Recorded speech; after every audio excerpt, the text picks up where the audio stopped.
ये आपका फिर से स्वागत है। मैं Vivek Bindra, motivation speaker, leadership consultant और बिजनेस कोच। आज बात करूंगा एक महान व्यक्ति के विषय में। सन 1891 में रत्नागिरी नाम का स्थान, महाराष्ट्र की वो भूमि जहां जन्म हुआ किसका? एक प्रोफाउंड पावरफुल दलित लीडर का, एक ऐसे शक्तिशाली पॉलिटिशियन, वुमेन इमेंसिपेटर, एक इकोनॉमिस्ट, एक प्रोलिफिक राइटर, एक थियोरिस्ट, एक ऐसे महान व्यक्ति जो कि बुद्धिज्म का रिवाइवलिस्ट भी था, ह्यूमन राइट प्रोफाउंडर और eminent scholar, razor sharp intelligence. नाम था इनका डॉक्टर भीमराव रामजी अंबेडकर। छोटी उम्र में ही ये रत्नागिरी से सतारा नाम के स्थान, महाराष्ट्र के अंदर जो पुणे के नजदीक है, वहां शिफ्ट हो गए। इनकी माता का देहांत हो गया था छोटी उम्र में। बचपन से ही बड़ी दिल को दहला देने वाली, दुखी कर देने वाली, एक बच्चे को आतंकित, पीड़ित कर देने वाली, तंग करने वाली, परेशान करने वाली कठिनाइयों के दौर से ये गुजरे। छोटे थे, पढ़ना चाहते थे, इनके अपने पिता से बहुत रिक्वेस्ट करते थे, लेकिन क्योंकि दलित समाज में, एक महार जात में इनका जन्म हुआ, तो कोई इनको पढ़ने की सुविधा नहीं थी। वहां पे आम बच्चों के साथ इनको पढ़ने नहीं दिया जाता था। पिता ने इनको बड़ी किसी तरह जुगाड़ लगा करके किसी वहां नजदीक के स्कूल में एडमिशन कराया, तो उसको बैठने नहीं दिया गया। बोला बाहर बैठ के पढ़ेगा। सोचो, छोटा बच्चा, उसको बाहर बैठा के, अच्छा पढ़ाई में इतनी रुचि कि बाहर बैठ के इतना ध्यान से पढ़ता। एक बार मास्टर ने इनको बोला, इधर आओ, ये ब्लैक बोर्ड पे सवाल तो सॉल्व करके दिखाओ।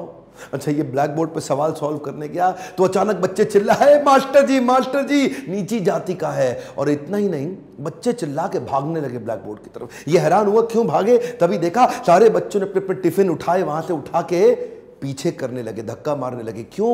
उनको डर था इसकी परछाई से इनका खाना अपवित्र ना हो जाए।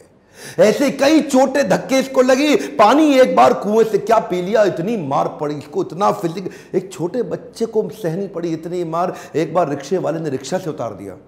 बोला तू नहीं बैठेगा रिक्शे में। क्यों? क्योंकि रिक्शे वाले को बीच में पता लगा कि ये नीची जाति का है। और उसके बाद उससे बोला तुझसे डबल पैसा लूंगा, और फिर रिक्शा भी अब तू चलाएगा। वो नीचे चलने लगा, रिक्शा भी। जानते हैं उस समय केवल छूने से नहीं, परछाई सबसे दिक्कत थी इनकी। और परछाई तो छोड़िए, इनकी आवाज सुनने से भी लोग सोचते थे कि अपवित्र हो जाए। ये जो आवाज से अपवित्र, परछाई से अपवित्र, छूने से अपवित्र, ये दर्द जो उनको सहना पड़ा, ये दर्द इनकी जिंदगी में बहुत बड़ा रोल प्ले किया आगे चल के इनकी लीडरशिप को बिल्ड करने में।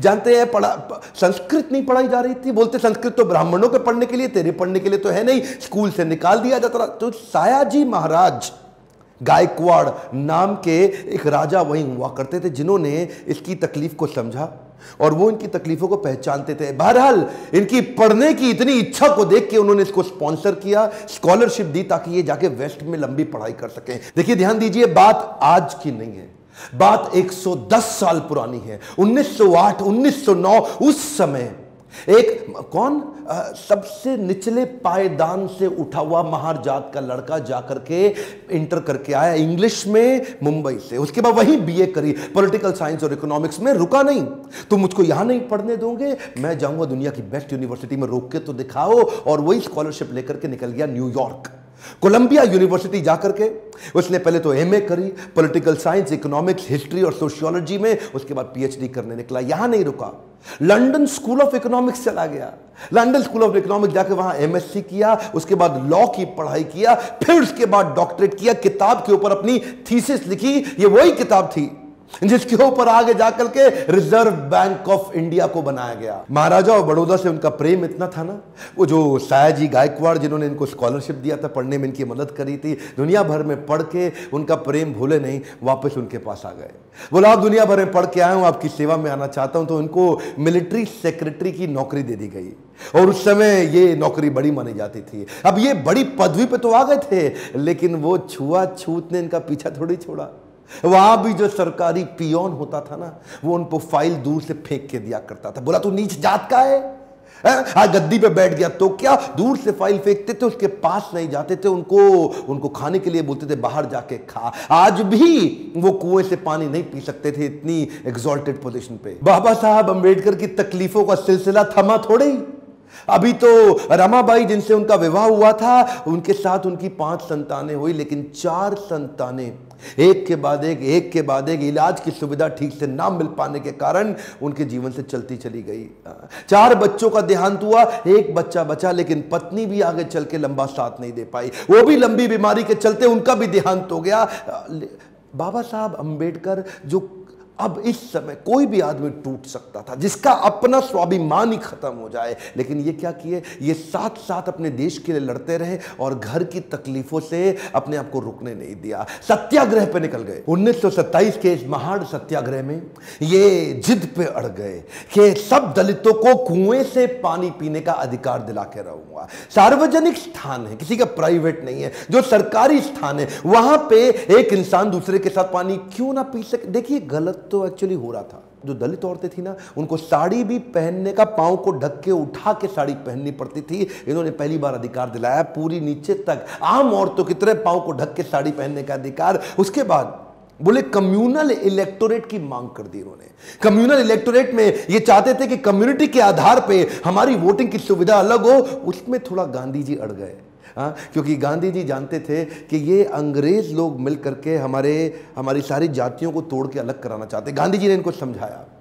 देखो क्या बोले अंबेडकर जी, मैं आपको रिजर्वेशन दिला दूंगा, मैं आपको बाकी सब मदद करूंगा, सब करूंगा, लेकिन अलग नहीं करते। अब जातियों के आधार पर अगर देश को अलग किया तो मुझे स्वतंत्रता नहीं मिल पाएगी, मैं अंग्रेजों से लड़ नहीं पाऊंगा, मेरे साथ खड़े होकर मेरी ताकत बनो। वो जब अंबेडकर नहीं माने तो गांधी जी ने फिर उनको रिक्वेस्ट की और उसके बाद अनशन पे बैठ गए गांधी जी। बहरहाल अंबेडकर उस समय उनके सामने बड़ी दुविधा आ गई।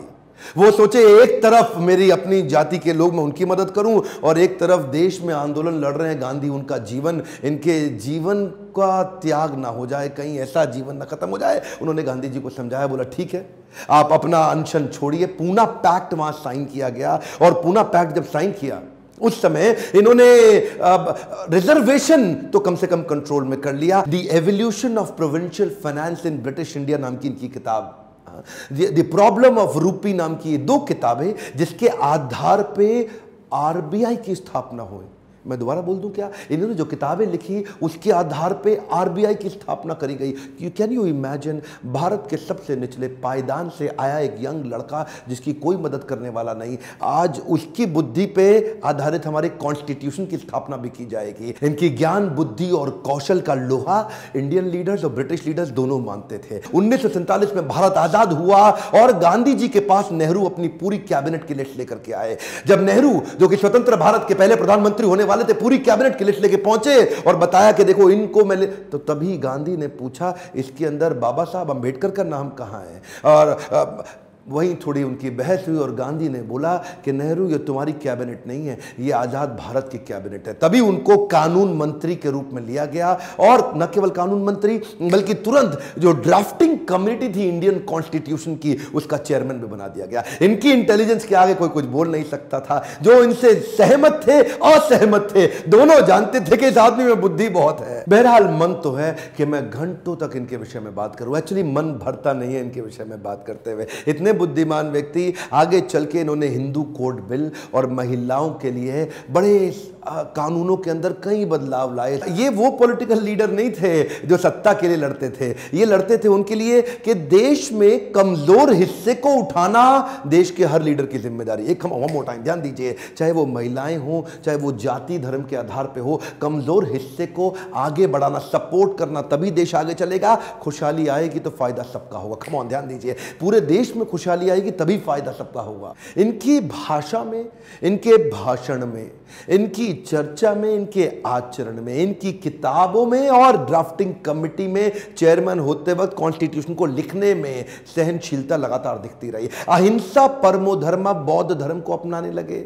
आत्मवत् सर्वभूतेषु, भागवतम में बताया गया है कि बौद्ध धर्म में आत्मवत् सर्वभूतेषु, सभी जीवात्माओं को अपनी तरह देखना चाहिए। ये जो समान दृष्टि देने का उन्होंने प्रयास किया, ये उसके बाद ये बौद्ध धर्म को स्वीकार करने चले गए। आखिरी तक काम प्रेम से करते रहे, किसी से लड़ाई नहीं लड़ी। आपके लिए क्या मैसेज है इसमें? एक मैसेज लेके जाइए, एजुकेशन इज द टूल। पूरी जिंदगी में सबसे निचले कमजोर तबके को उन्होंने उस एजुकेशन के बल पे तो खड़ा किया। ये लगातार जो पढ़ते रहे लोग इनके सामने चुप, इनकी एजुकेशन के चलते तो हो जाते थे।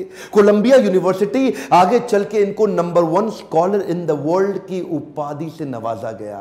देश ने इनको भारत रत्न दिया। एक बात समझ लीजिए, इनके बराबर लीडर पृथ्वी में गिनती की होते हैं, परसेंटेज में नहीं होते। लर्निंग क्या है? Education is the tool. Entertainment के तो बहुत चैनल होंगे यूट्यूब पे, पर मैंने एजुकेशन का चैनल बना है, कोई एंटरटेनमेंट नहीं है इधर। और देश को भीमराव रामजी अंबेडकर के विषय में एजुकेट करना, उनके संघर्ष के बारे में बताना मेरी आपकी पूरे देश की जिम्मेदारी है। बताइए तो सही लोगों को कैसे संघर्ष से उठ के खड़े हुए हैं। शेयर करिए वीडियो, जिसको हो सकता है, जिसको इंस्पिरेशन मिल सकती हो, कमेंट बॉक्स में बताइए। अगर किसी और लीडर का वीडियो देखना चाहते हैं लाइक करिए। अगर थोड़ा भी वीडियो पसंद आया, जितने लाइक उतना मेरा उत्साह बढ़ेगा। बताइए कि आपको कैसा लगा ये वीडियो। सब्सक्राइब करिए, बेल आइकॉन हिट करके दूसरों से भी करवाइए। मेरे साथ जुड़े रहने के लिए प्रेम